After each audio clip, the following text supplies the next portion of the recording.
Alors justement, les aides, bouclier tarifaire, ristourne à la pompe, le quoi qu'il en coûte en général, ça suffit. Le Fonds monétaire international appelle la France à assainir ses finances publiques. Oui, avec une dette approchant les 3 000 milliards d'euros, le FMI craint que le déficit français ne se creuse encore en 2023. Et il n'est pas le seul à tirer la sonnette d'alarme. Hier, le cabinet Standard & Poor's a annoncé pour la première fois depuis près de 2 ans un repli de l'activité en France. Ah oui, la semaine dernière déjà, l'agence de notation Fitch envisageait de rétrograder la France d'une note double A à un oh je vais y arriver, il y a trop de A, à un A simple dans les mois à venir. Oui, ce qui pourrait affecter en vérité la confiance des investisseurs.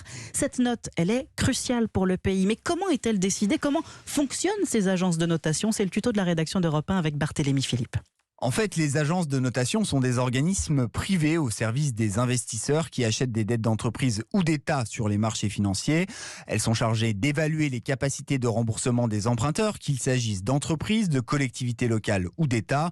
Plus le risque de défaut de paiement est élevé, plus la note se dégrade et inversement. Le barème ressemble un peu à ce qui se fait à l'école. La note AAA définit une bonne capacité à rembourser ses emprunts, triple B pour une capacité moyenne et ainsi de suite jusqu'à la note D réservée aux emprunteurs en faillite. Ces agences de notation sont redoutées par les États. Pourquoi? Tout simplement parce qu'une note en baisse se traduit par des risques plus élevés sur le remboursement des obligations d'État, ce qui fait grimper les taux d'intérêt. Barthélémy Philippe. Le tuto de la rédaction d'Europe 1, votre notice de l'info tous les matins dans votre journal de 8h.